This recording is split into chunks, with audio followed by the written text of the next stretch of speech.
Welcome to USA Global TV and Radio, where our mission is to provide education, entertainment, hope, and inspiration. USA Global TV and Radio connects you with experts and audiences all around the world every single day to help you succeed in business and to live a richer life.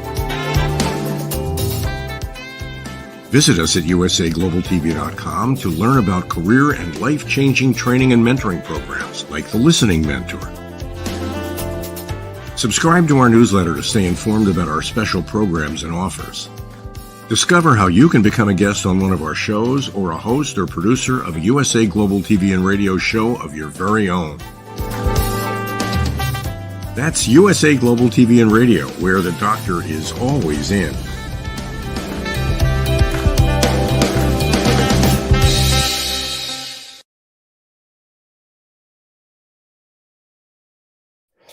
Hello, everyone. Welcome. It's so nice to have you here with us today, USA Global TV and Radio. I'm Dr. JACALYN KERBECK, and this is a very special show. I'm glad that you're joining us for your story, your grief, your journey. Our topic today is the physical effects of grief, depression, anxiety, and suicide. I know it is a heavy topic, but it's one that we really want to dive into to help everyone out there when they're going through some type of loss. And the grieving process is different for each and every one of us. Joining me is the star of our show. It's Mr. Doug Lawrence. I'm super excited to have him here with me today. Let's find out what he's been up to. Doug, welcome. Hello, how are you? I'm doing well, thank you. How are you? I'm doing all right. And hello to our viewers and listeners all around the globe. Thank you for taking time to join us today. And we hope that there'll be some things you can take away from our conversation.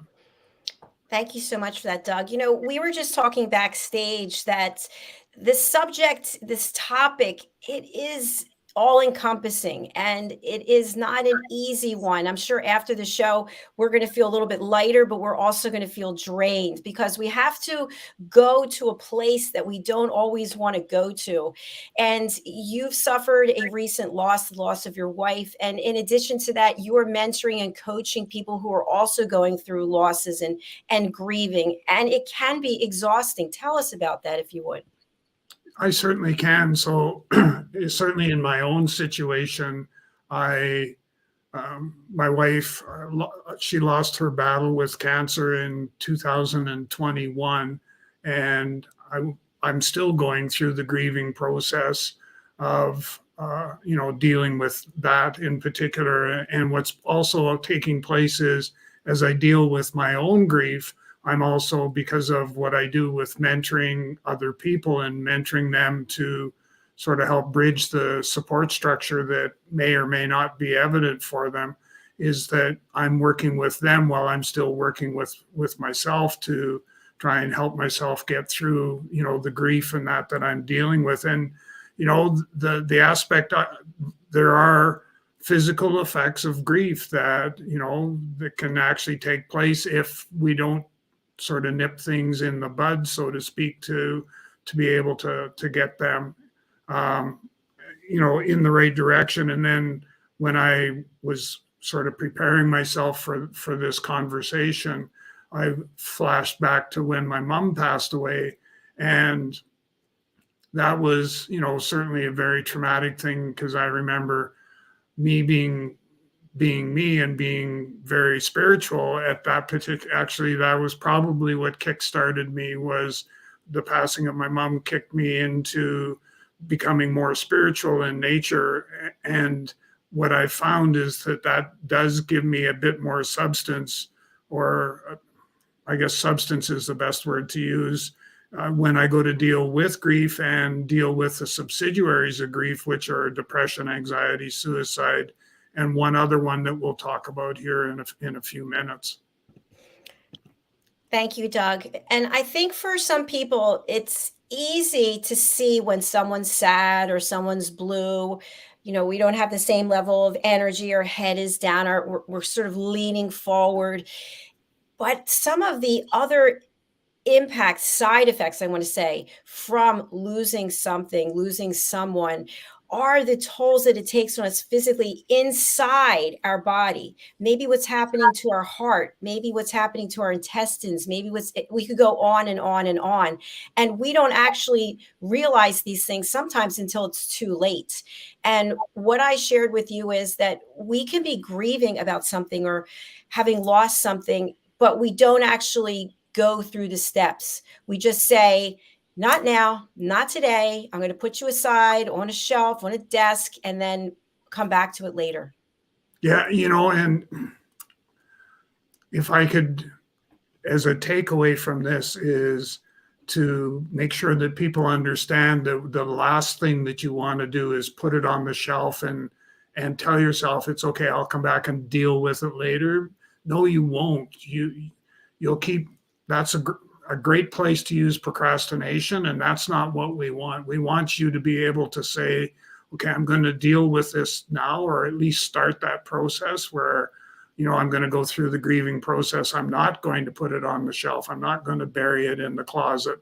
And I'm going to, to do whatever I possibly can do in order to move that forward. Because I've seen far too many situations where people have just kind of mothballed it or put it in the closet, as I like to refer to, and not deal with, the pain and that they should be dealing with. Because here's the thing to think about is that as you are dealing with your own grief, there are also those telltale signs that somebody who is somewhat intuitive is going to pick up on that, and they're going to come to you and say, something's not quite right, and do you need someone to talk to? And I get that a lot with the mentoring, and like the last couple of days here, I went through with a couple of the folks that I'm mentoring, and one in particular was dealing with a horrible amount of pain and agony and dealing with their own personal mental health. And at the same time, trying to deal with, the impact that was going to have or was having on their family and all of those things. So it's, it's a situation where we want to be able to not put it in the closet and kind of shut the door and lock the key or lock the door. But we want to be able to get that out there and have those conversations about, all the things. What do I need to do? What's my coping mechanisms? What are some of the things I need to do, and be able to move that forward? Yeah, absolutely. Great points. I do want to share a comment from LinkedIn. Steve Schulte. Hi, Steve. Thanks for being with us. Is this recorded and shareable? It's live. We're live right now. So you can share it while we're live, or you can share it afterwards. Thanks again. So, Doug, when we think about physical effects, crying, the obvious, right? The obvious ones. But we can also have other things happen to us physically that get worse and worse over time. Have you had this experience with any of your clients or yourself? With myself. With yourself. Yeah. Do you want to share? Yeah, I do, because it's something that we don't think about, and I think we do need to think about it, because I know that even some of the bereavement groups that I'm part of, that we've had this very same conversation. But the research in that I did, the term that they use is widow brain. So widow brain, and what that basically means is that you have a difficult time focusing. And so in my particular case, and this is true, I'm not making this up, trust me on that part, but it is that I say to myself, okay, I have to go down into the basement of the house, and I need to go and get X. And so I go down the stairs into the basement, and I get to the bottom of the stairs, and I turn and I go, okay, why am I here? What is it that I'm supposed to be getting while I'm down here? And I will have completely derailed my focus. I will have completely derailed my recollection of why I went to the basement. And on top of that, what it is that I was going into the basement for.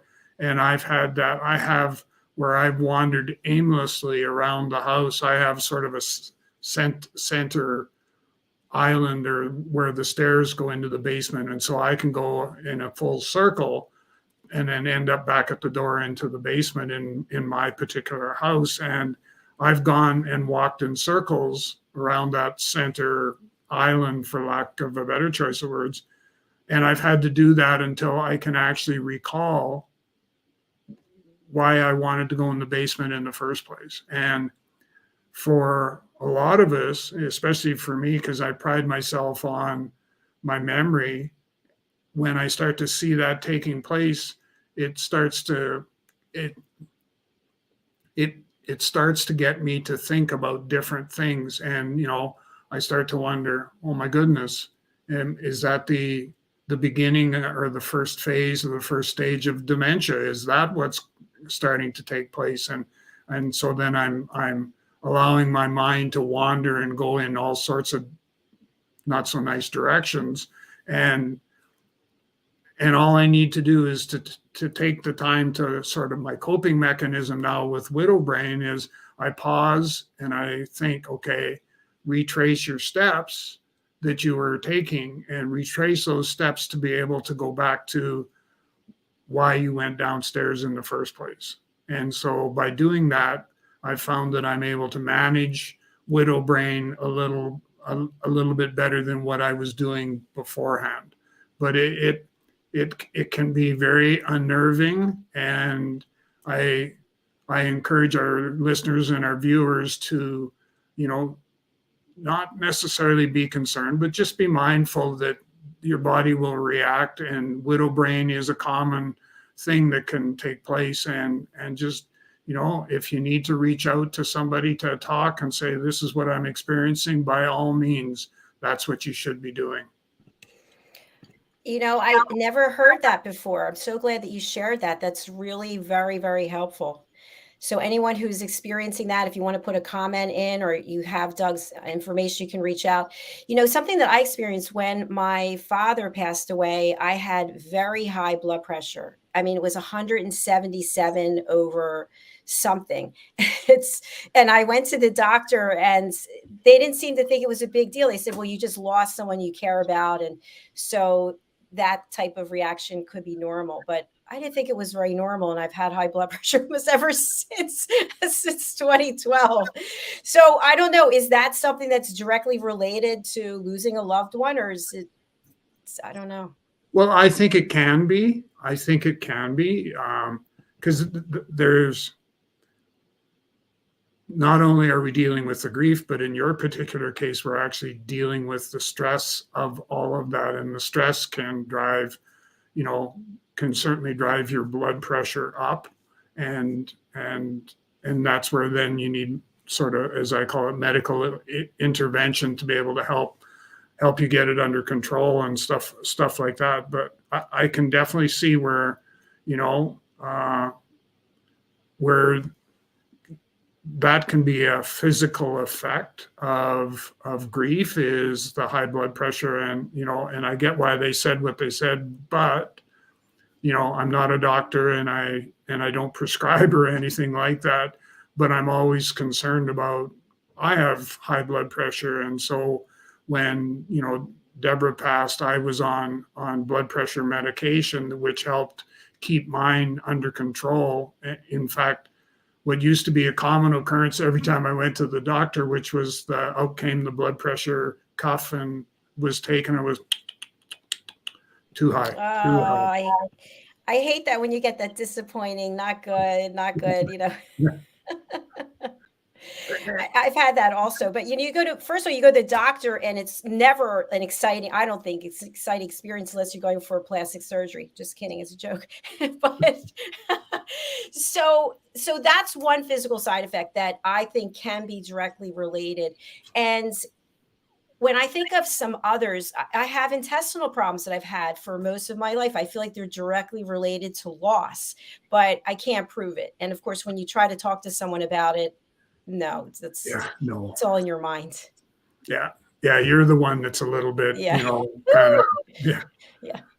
And one of the things too, like, so we've been talking, a bit about widow brain and what that was, and the stress driving up your blood pressure and stuff like that. But what it also does is, the grieving process, there's the stress that goes with that. But it can also, if you're somebody who is early stages of dementia, the research that I did showed that stress will enhance the rate at which dementia takes over takes over your body, so to speak, I guess is probably the best way. And I've actually seen that with my in-laws, where my father-in-law was not the nicest person, and was very tough on my mother-in-law, and she ended up with dementia, and his behavior, or lack thereof, was a contributing factor to speeding up the onset of her dementia that she was having to deal with. And we don't number one, we don't understand that as well as what we could. Certainly, when I look at it at sort of at the where I am in the services and stuff like that I provide, and certainly even through us having this conversation today, I don't see myself prescribing or diagnosing or anything. I just know what I saw, and I saw that my mother-in-law, it was rapidly accelerating its takeover, its growth in her body, and every time there was an outburst or bad behavior, you kind of just cringed, because you knew what was going on, certainly in her case, in her body. And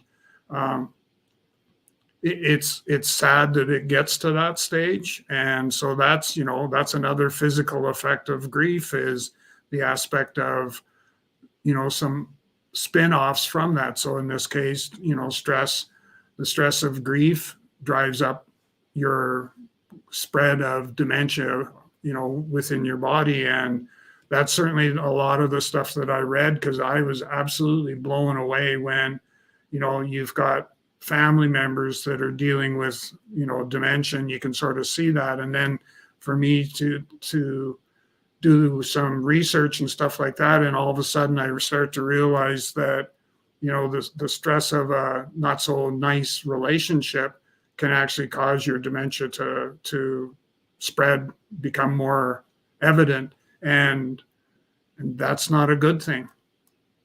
Absolutely not. No. Wow. I'm wondering, the title of our show, The Physical Effects of Grief, Depression, Anxiety, and Suicide. Are there differences in the physical effects for each of those? I think it's a progressive approach. So, because I would suggest that suicide would sort of be that would be the worst case scenario, that you would end up with somebody who is dealing with, with grief, and who decides to turn to suicide as the answer to deal with their grief. And I think that some of us, because I know to be truthfully honest, at one stage, shortly after Deborah passed, I went, okay, so what am I doing here? What am I doing here? Because we should have both passed at the same time. That was what we talked about, and now she's gone before me, and so I'm thinking, I don't know that there's a need for me to stick around. And it took a lot of forethought on my part to be able to get myself through that and outside of it. So kind of out of the trench and back up on top of the hill, to be able to say, just a minute, you have your calling, your sense of purpose, the thing that, that you're here on this face of this earth is to make the world a better place to be, and to be part of that support structure, and to be the healer that you've been over all this time frame. you can't walk away from that and say, okay, I can't do it anymore, because you have to be able to do that. And so I was able to push my way through the aspect of suicide is not a option for me in any way, shape, or form. Certainly not after going through, kind of talking. There was a reluctance to, this is the first time I've shared that with anybody, is the aspect of what was going on in my mind as I was dealing with the grief and all that sort of stuff. And I get it. I fully understand that a lot of us go, our purpose for living, once our partner is gone, sort of diminishes, and you kind of wonder. And I'm here to tell you that there are reasons for us, our purpose, our calling or callings, they're there, and we're here for a reason, and we need to focus on what that is. And to be there for every single person that needs help, that needs that guidance, that needs to be able to figure out what their coping skills are going to be, and needs to move forward to be able to do that. Suicide's not the answer. Doug, wow, that was so brave and courageous of you to share that. How do you feel now that you put it out to the world? It's like somebody took this great big elephant off my chest. I just, and that's the thing. Like, if I can do this, you can do this. You can take those steps, and you can reach out and say, okay, I heard what you said, and I want to be part of that the next steps. And,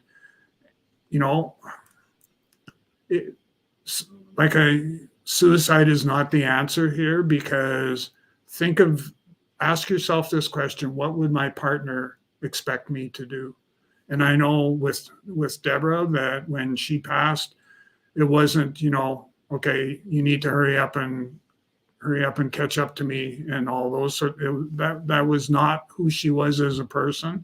She would want me to continue on with the work that I'm doing and be able to make a difference in other people's lives. She would definitely want me to do that. And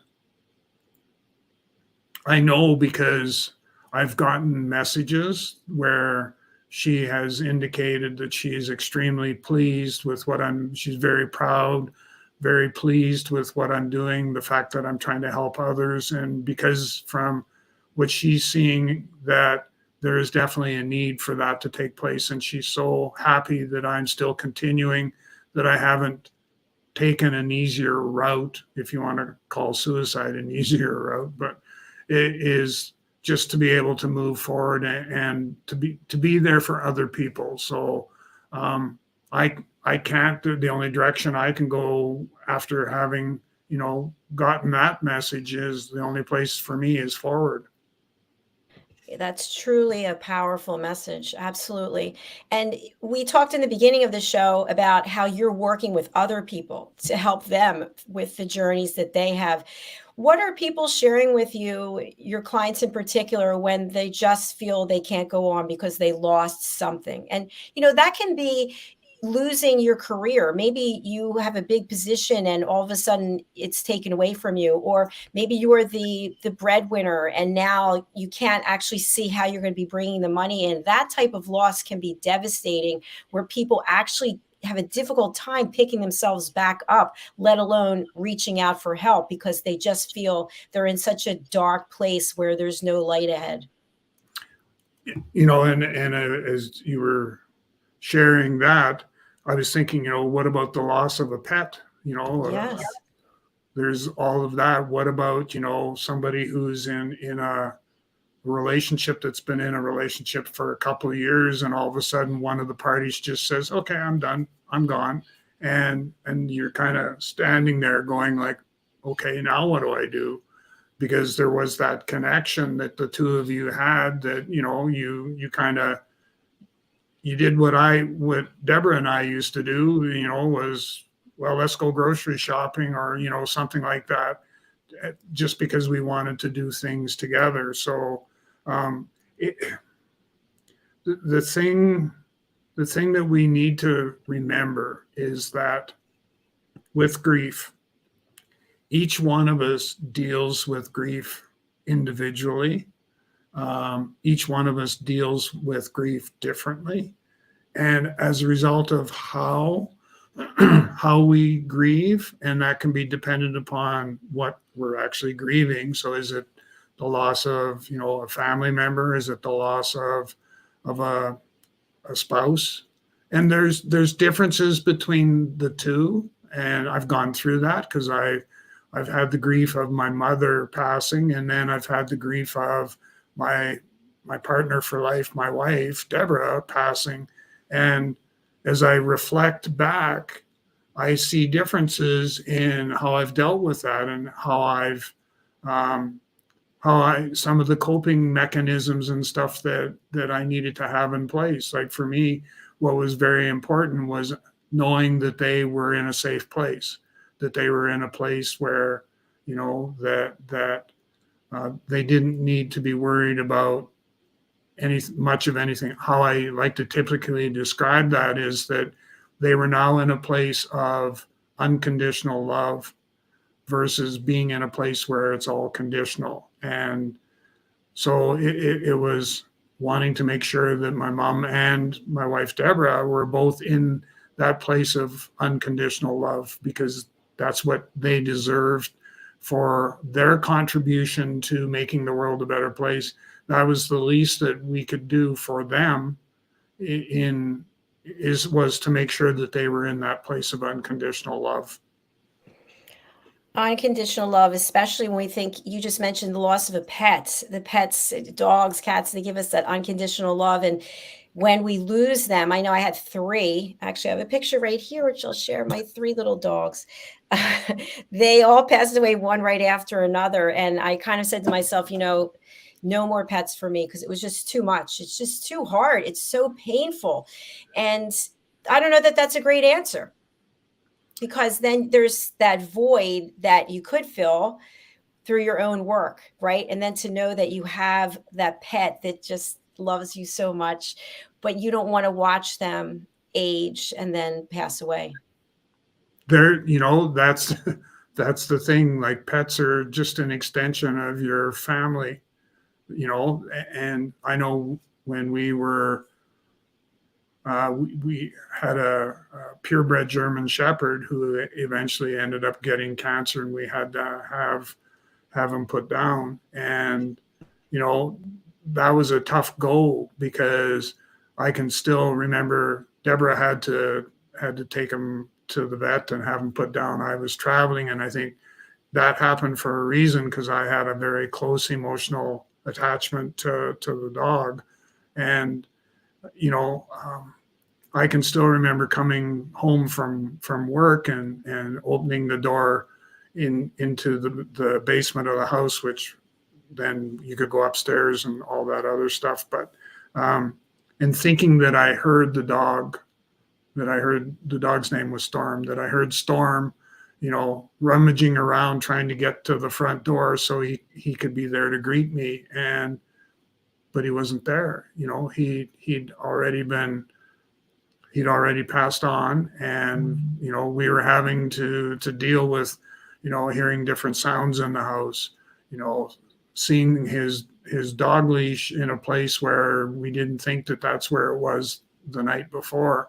So just all sorts of different things. But that was a tough goal, where we had the dog who basically was the extension of the family. And we actually had the dog before we had children. And so it was, that was a tough go, and we've never had a dog since.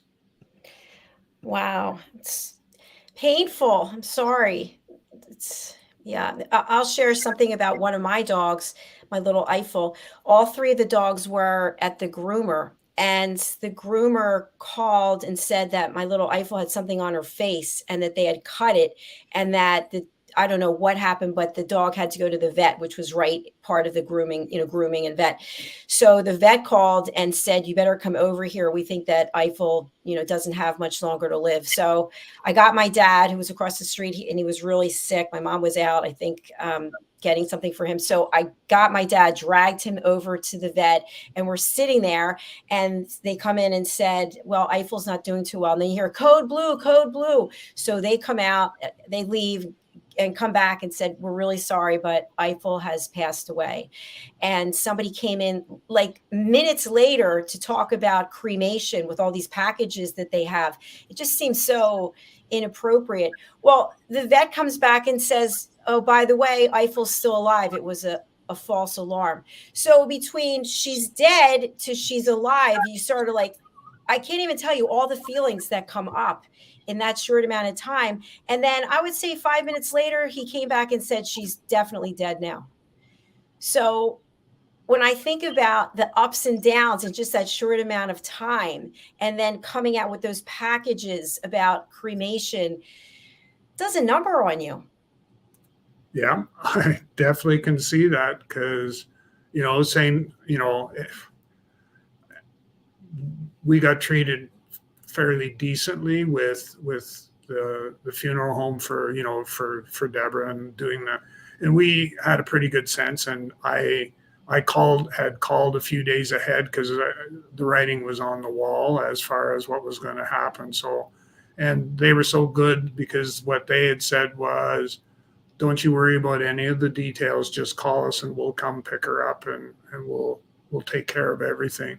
But, very shortly thereafter, you get the phone call. So can you come to our business and we'll go through the packages, what you want and what you don't want and all that stuff. And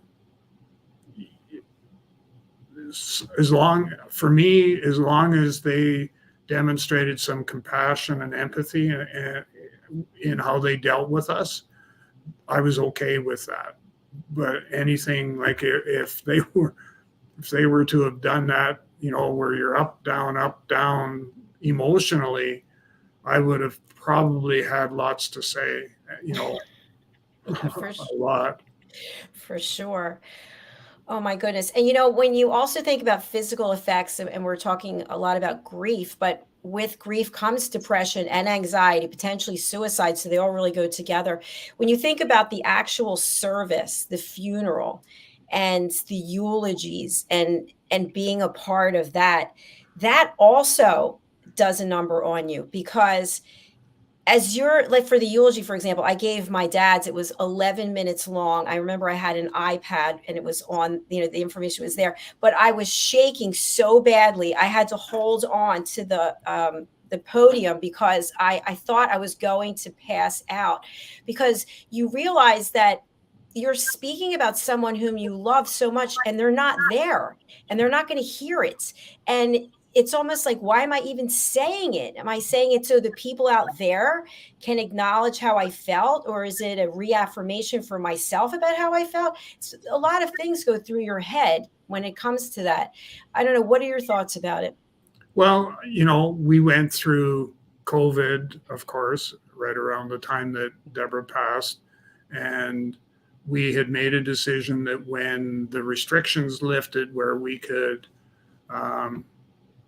do something better than what we were going to, which was really nothing at that stage because of the restrictions. So when the restrictions lifted, then we were able to have a celebration of life at her. She used to work. She worked at one of the main hotels here in the city, and they wanted to have a way that they could honor her and for the rest of the staff to be able to be part of that. So we ended up working with the hotel. God bless them for what all the stuff they did, but we ended up working with them to do a celebration of life. And so there was probably close to 100 people, and it was live streamed. So we had it live streamed to friends, family, and so on that were not going to be able to make it because of distance and all that sort of stuff. And we all played a part in that. So, and we had a close friend of ours, their daughter actually pulled together a musical tribute and all that stuff. So all of Deborah's favorite songs and and pictures, and we had all kinds of, real things. And it was interesting because Deborah said that she didn't want any service at all, anything like that.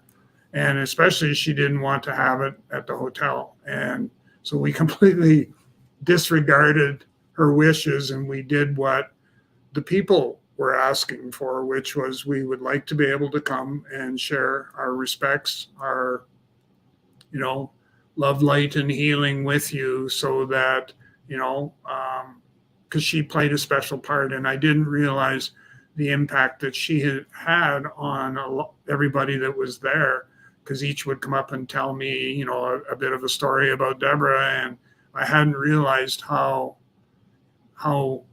much people had depended on her, relied on her, literally worshiped the ground that she walked on in a lot of cases. So it was, it was something that was stressful to have to do that, because I made sure that if I was speaking, that there was, so I think we had 5 or 6 other people that all came up. And so I would share from my perspective, sort of, it was like a chronology of events. So, and I talked about when I first met her and where I met her and all those sorts of things. And then we got to a stage then where my 2 children took over and they told their stories. And then we had, 2 or 3 other people that had stories to share and tell. And we did all of that. And then that was the end of it. So it was, probably hour and a half tops. And then we just, had a social, people mingled and everything else. But I think for a lot of people, of the 100 people that were there, there was a lot of people that were looking for closure. And that was what that celebration of life gave them. And I'm a big proponent of wanting to make sure that people get closure, because I've gone through what it's like when you don't get closure right away.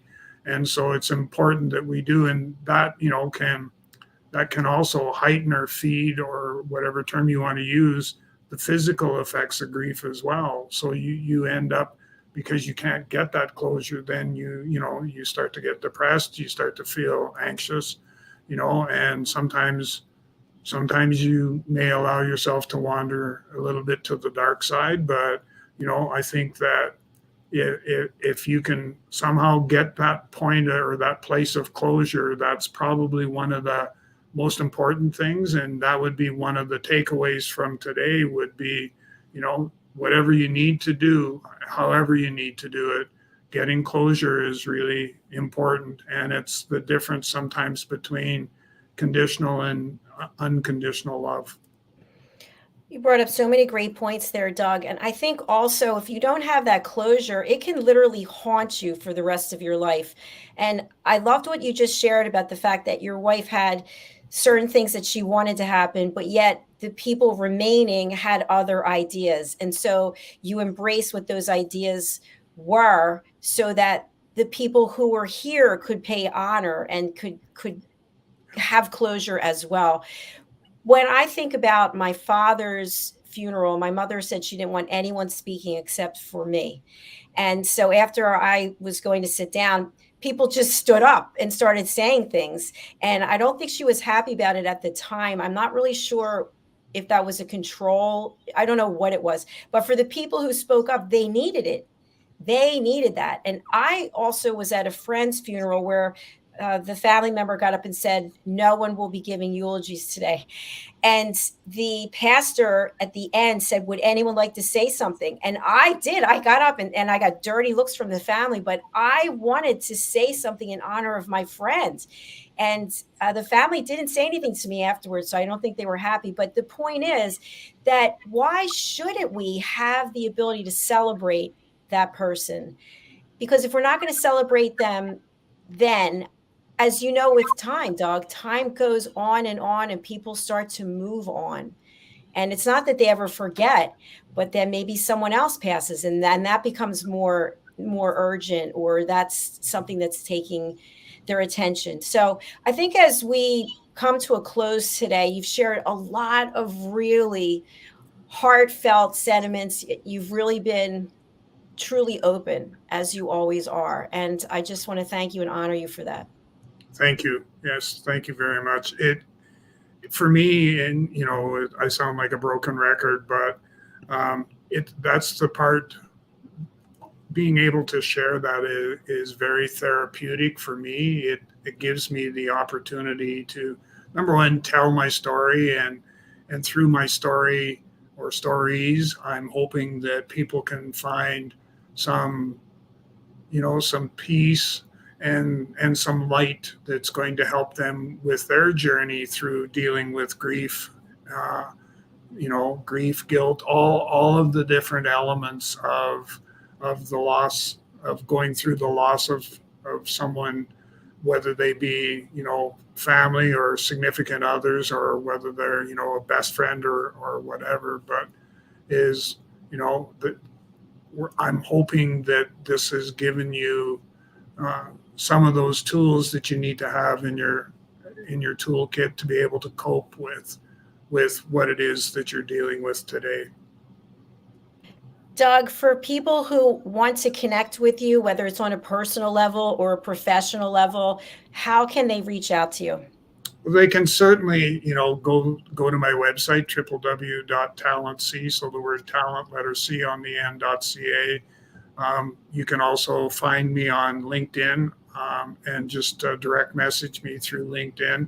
And then, if that's still, you don't feel comfortable doing that, you can also just send me an email and to Doug.Lawrence. So Doug.Lawrence at TalentC, so the word talent, letter C on the end.ca, and I'll do my utmost to get back to you. I won't leave anyone standing on the island by themselves. Thank you so much for that, Doug. We are sharing your contact information, so please do reach out. Doug is very adamant about helping people, and he's helped me tremendously as well, just by sharing what he's sharing and listening to my shares as well. So thank you so much. We look forward to seeing you again next week. And by the way, you have the ability to be a guest on the show. How about that, Doug? Tell us a little bit about that. Yeah, so for people who are interested, if you go to USA Global TV and Radio, and you go through the website and you go to our show, and you can actually click on that, and it will take you to a place where you can actually go in and become a guest on our show. And next week, I believe it is, we actually, we're going to be truly, truly blessed. I'm so excited, so pumped for this. Is we actually have an absolutely charming lady that's going to be on the show with us, and you cannot afford to miss this. You absolutely cannot afford to miss this. So our listeners and our viewers out there, you've been warned. This was an opportunity that that you don't want to miss. All right. Thank you, Doug. And I've put the information up there on how people can book their session. Go to usaglobaltv.com or usaglobaltvandradio.com/book your session, and just look for your story, your grief, your journey, and go ahead and book in. All right. Thank you again, Doug. Thank you to our viewers and our listeners. We look forward to seeing you again next week. I will be back momentarily with the latest updates on our platform. So see you then. Bye, everyone.